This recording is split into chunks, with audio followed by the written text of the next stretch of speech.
The football Atalanta has been playing of late is quite simply breathtaking. A player in the form of his life,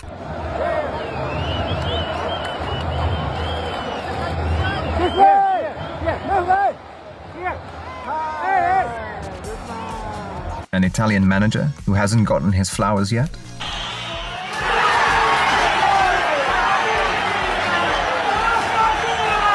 and a team of relatively unknown players that are leading the charge in Serie A. But when it gets down to it, just how good is Atalanta really? In the 2024-25 Serie A season has been a thrill for neutrals so far. The top 5 teams are separated by just 3 points this term. It's anyone's game. But out of the pack, an unfamiliar face has emerged from Bergamo. But not just Serie A, but the rest of Europe is witnessing a team that had quietly been on the rise years back.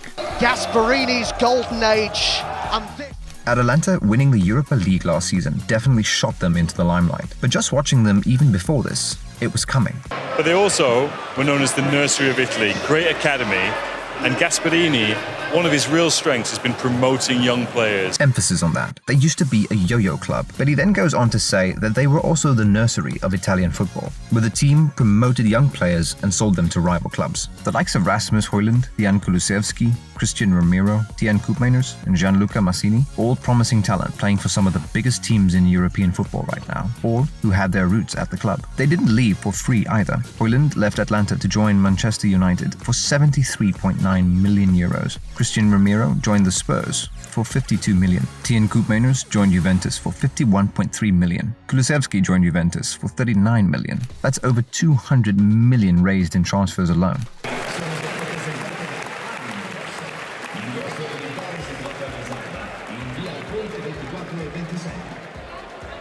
If you look at the Gewiss Stadium, Atalanta home ground is not the largest, just a capacity of 19,768. So the next question here would have been, where's all that money going? Credit here has to go to the recruitment team at the club. They've got a strong scouting network, and the recruitment system at the club backs it up. The team's record signing is El Bilaltor from UD Almeria for 29.1 million, not even up to 30. But with these guys, it's different. The idea is simple. They'll improve the squad's ability while maintaining a strict financial structure. What this in turn means is that they'll prioritize the development of youth team players for their academy, which I must add is very impressive. We'll get into the type of players in the team now and explain what the strategy of the club employs in transfers later on. But now, it's important to note that all of this, the transfer strategies, the players they've brought in, it wouldn't count if the results don't match. And to this end, this man has been incredible. Before Piero Gasperini's arrival in the club in 2016, the best league table position the club had been able to post was 13th. If you go further back, you'll realize they were a mid-table team at best, just tried to stay up in the league to avoid relegation, since they got promoted in 2011. So how exactly has Piero Gasperini changed the club into what we're seeing in the present day?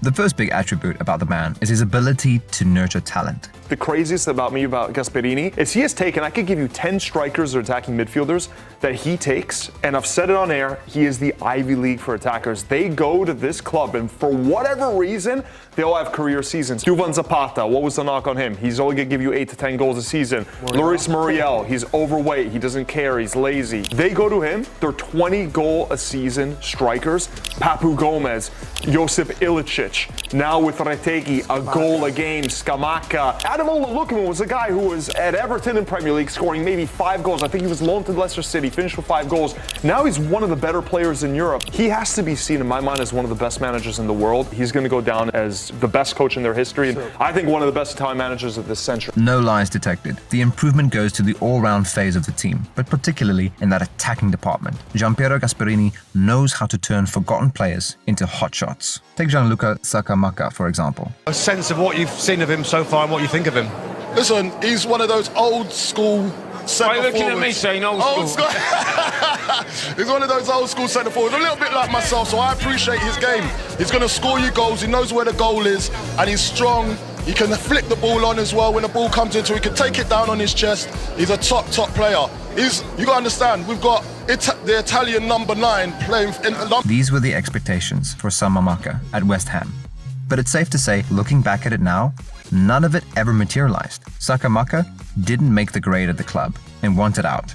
His next stop, Atalanta, where, before an ACL injury, he was one of the informed strikers in the league and Europe too. You can say the same for Ademola Lookman.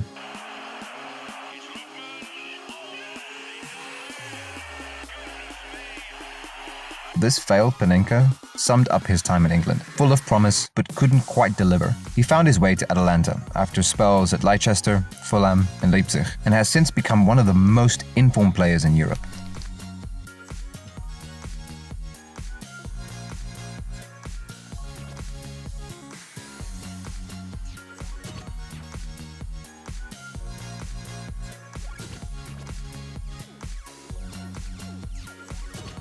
A hat-trick in Europa League final, man of the match, might soon be crowned African Player of the Year. He's got 11 goals, 5 assists in 18 games so far this campaign. That's 16 goal contributions already. The numbers aren't lying. This man is in sensational form. The same can be said for the likes of Charles de Ketelaere, who didn't make the grade at AC Milan, but has now become one of the better players for Atalanta. Sead Kolasinac, Matteo Retegui, all these players are finding their form with Piero Gasperini, and he's getting the most out of them. The results are matching up too. Con Losek il pallone termina sul fondo. La Lukman vince 3-0, una finale dominata dal primo minuto. This has to be the biggest one so far. Winning the Europa League, the club's first European trophy. But what makes it even more interesting is the run-in they had to win the Europa League. They beat the likes of Sporting Lisbon, Liverpool, Olympique Marseille, and Bayer Leverkusen, all proof that the Europa League win was no fluke. They deserved it. If you've made it to this point in the video, still haven't subscribed to the channel yet, that's wrong. Click the subscribe button to the channel below and you can get the best videos like this from us at Kicks with Seb. Against Bayer Leverkusen, they were up against a team that had managed comeback after comeback in all competition, unbeaten, and yet somehow Atalanta put up a masterclass to win. You've just got to applaud Piero Gasperini's tactics. But the big question here is, what exactly are they? To start with, it's always a 3 at the back. It's a tactical system that can swing both ways. More like a gamble. When it works, it's brilliant. When it doesn't, it makes the team look too ultra-defensive. But with Gasperini, he's able to establish a balance with his side. The back 3 most times consists of Sead Kolasinac, Berat Jimshiti, and Giorgio Scalvini, each with distinct functions in the setup. The wider centre-backs, Kolanic and Jimshiti, both have the pace to cover and are required to be comfortable if they're pushed out wide or in a one-on-one situation to defend. At the last line of defense, the more experienced Jimshiti sits deep to cover, a sweeper if you like. Things get more advanced in the midfield. While it can be a 3-4-3 system or a 3-4-1-2, we'll go with the latter because that's where Atalanta has built the majority of their success from with Gasperini. In the midfield, players like Edison and Martin de Roon are key, because they provide the stability to both advance play with progressive passes as well as defensive aspects of the game with tackles and interceptions. The 2 in the midfield are the base, and out wide, with the wingbacks, it gives them the option to spread the game. It's all about width with Rual Bellanova and Matteo Retegui. They'll drag opposition fullbacks out wide, meaning in attack. It's a close-knit front 3 that can do damage. With an advanced player maker who this season has been Charles de Leclerc behind Ademola Lookman and Matteo Retegui, it's about chemistry, neat passes, and understanding each other. The 3 sit narrowly and play close to each other. The system makes Atalanta a very coordinated unit. They commit up to 7 players in attack, and it's the same in defense. Numbers going backward, numbers going forward. A man-marking approach also makes them difficult to beat, and with passing triangles, they retain the shape and build on from there. Atalanta sometimes get those, they have those games where they get sort of enveloped by some sort of mystical force and they just simply outrun you and outplay you. Ademola Lookman, once again, I thought absolutely. It's not a mystical force. It's just players who understand each other and know what the coach demands from them. No coach in the modern era has achieved so much with a small club like Atalanta. Think about it. We've already touched on the size of the club and the structure. The wage bill is just over 29 million. If we were to put this in context, a team like Juventus operates at 13.8 million, which is almost 5 times the amount Atalanta operates with. Yet, the 66-year-old can boast having the best pound-for-pound record in Europe. They've mixed it up against the likes of Real Madrid and the big teams in Europe, the only club to beat Leverkusen last season. And they somehow maintained this with a structure. It's impressive. Perhaps the biggest thing about Gasperini is the fact that his ideas have represented him over the years. Solido, col quale c'è un rapporto molto forte. Toloi, De Roo, sono anche il valore dell'Atalanta alla fine, poi la solidità, la sicurezza.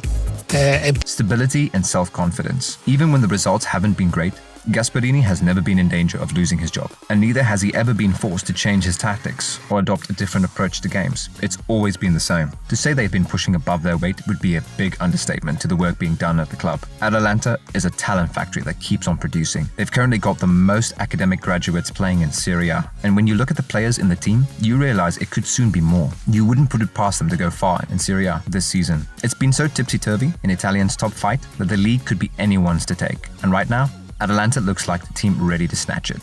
What do you think about the club from Bergamo? Are they lucky? Overhyped? Play beautiful football? Let us know in the comments. And while you're at it, don't forget to like the video and subscribe to the channel as well.